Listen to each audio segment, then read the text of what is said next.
देखिए, असल बात तो यह है कि छत्तीसगढ़ में अब शायद सरकार इतनी असहाय हो गई है कि उसके हाथ से प्रदेश पूरी तरह से निकल रहा है। चरणदास महंत जी ने तो कहा है कि आगे वाली इंजन चल रही, इनके डबल इंजन की सरकार में कौन सा इंजन चल रही है। मैं तो उससे एक कदम आगे बढ़ करके कहता हूं कि दोनों इंजन पटरी से उतर चुके हैं और यह दोनों इंजन फेल हो चुके हैं। इसीलिए छत्तीसगढ़ जब राज्य बना उसके बाद से लेकर के छत्तीसगढ़ के इतिहास में इस 24 साल में राज्यपाल जिलों में जाकर के बैठ के ले रहे हैं। एक तरह से अघोषित रूप से आपातकाल छत्तीसगढ़ में लग गया है। अब मैं आता हूं आपके सवाल पर, पत्र पर।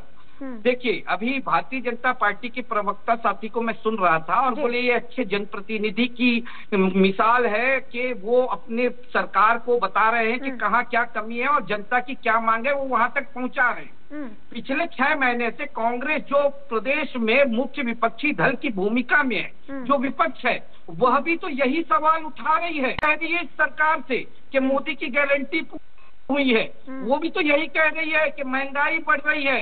वो भी तो यही कह रही है कि प्रदेश में अपराध चरम पर है। तो यही सरकार कहती है कि कांग्रेस राजनीति कर रही है, कांग्रेस झूठ बोल रही है, मोदी की गारंटी पूरी हो गई है, अपराध कहीं हो नहीं रहे हैं, महंगाई कहीं है नहीं। तो ये दोहरा मापदंड क्यों? विपक्ष जब यही सवाल आपसे करता है तो आप कहते हैं राजनीति हो रही है। जब आपकी पार्टी के जनप्रतिनिधि अब आपसे पत्र लिख करके यही चीज कह रहे हैं तो आप कह रहे हैं कि ये तो अच्छी बात है, वो हमें बता रहे हैं, जागरूक कर रहे हैं। तो यही जागरूकता तो विपक्ष भी आपसे पिछले 6 महीने से कर रही है, तब तो आप इसे राजनीति का नाम दे देते हैं।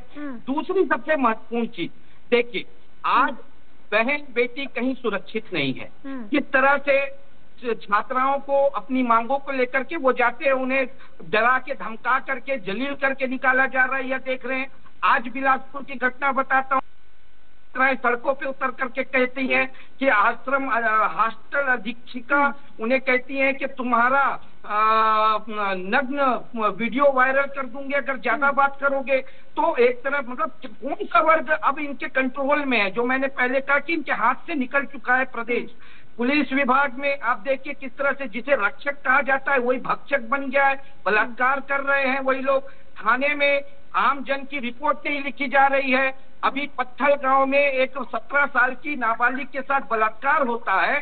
वो नाबालिग की रिपोर्ट दर्ज होने के बाद जब वो बाहर आती है तो पीड़िता बताती है कि पहले तो मुझे वहां के एसआई के द्वारा डराया गया, धमकाया गया।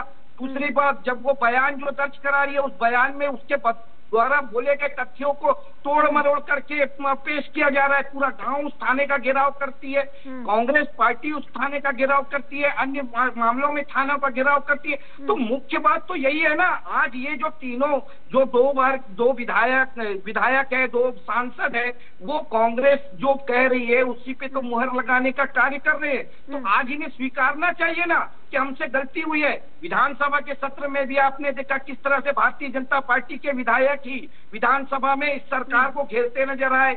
इनकी बैठकों में किस तरह से बृजमोहन अग्रवाल जी, उनके साथ साथ में इनके वरिष्ठ नेता राजेश मूणत जी इसकी कार्य प्रणाली पर सवाल उठा चुके हैं। तो जब ये वही सवाल उठाते हैं तो कहते हैं शिष्टाचार है, और कांग्रेस उठाती है तो कहते हैं राजनीति है। ऐसा दोहरा मापदंड तो नहीं चलेगा ना। बिल्कुल, प्रीति जी जवाब दीजिए, इस पर जवाब दीजिए। मोदी की गारंटी को लेकर आपकी सरकार और आप लगातार सवाल खड़े कर रहे हैं, लेकिन जहां जहां सर आपकी सरकार है वहां पर आपने कौन सी गारंटियां पूरी कर दी हैं? एमएसपी को लेकर आप लगातार सवाल खड़े करते रहते हैं। आप बताइए, जहां जिस राज्य में आपकी सरकार है आपने वहां पर कितनी गारंटियां पूरी की है? सवाल तो सर ये भी बनता है। आर्या जी, मैं आपके सवाल का बिल्कुल जवाब दूंगा। उससे पहले मैं एक सवाल का जवाब दे दूं जो साथी प्रवक्ता भारतीय जनता पार्टी की प्रवक्ता ने कहा था, और जो महिलाओं के साथ होने वाले अनाचार के आंकड़ों को लेकर के कहा था। भारतीय जनता पार्टी हमेशा से कहती है जहां हमारी सरकार बनती है वहां राम राज्य होता है, और यहाँ की सरकार का तो एक स्लोगन है विष्णु का सुशासन। आप एक बात बताइए, ये खुद महिला प्रवक्ता हैं, ये कह रही हैं कि 650 बलात्कार हुए हैं। राम राज्य में एक भी बलात्कार होने चाहिए क्या? एक भी महिला के साथ में अनाचार होना चाहिए क्या? एक भी महिला के साथ में दुराचार होना चाहिए क्या? प्रीति जी, आपको मौका मिलेगा, अपनी बारी में बोलिए प्लीज, अपनी बारी में बोलिए। जावेद जी अपनी बात पूरी करिए। तो राम राज की अगर ये कल्पना करते हैं और तो राम राज का सपना दिखाते हैं ना, यहाँ पर फिर वो कांग्रेस के राज में क्या हुआ इसका उदाहरण पेश नहीं करना चाहिए, अपने राम राज की बात करनी चाहिए। उस राम राज में एक भी महिला के साथ में अनाचार नहीं होना चाहिए, ऐसा इनको ठोस पहल इनको करना चाहिए। लेकिन ये क्या बता रहे हैं कि 22-23 में इतना हुआ, 23-24 में इतना हुआ, 24-25 में इतना होगा, 25-26 में इतना होगा। अरे शर्म आती है मुझे ऐसे जवाबों से, और खास करके जब कोई महिला प्रवक्ता ऐसा जवाब दे तो। दूसरी बात, आपने कहा हमने क्या किया, अरे आज जो 3100 रुपए ये भूपेश सरकार की तो देन है, मजबूर किए हमने।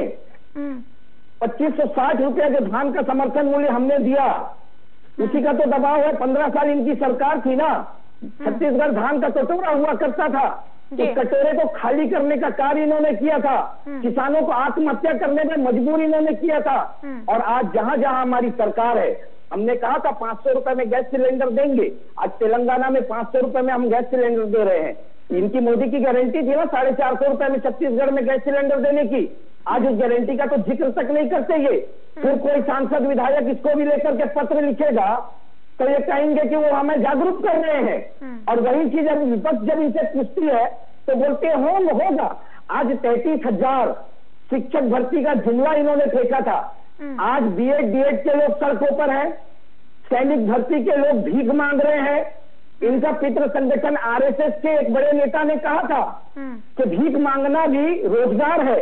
आज छत्तीसगढ़ में हमने देख लिया किस तरह से बेरोजगार हाथ में कटोरा लेकर के भीख मांगते हुए प्रदर्शन कर रहे हैं।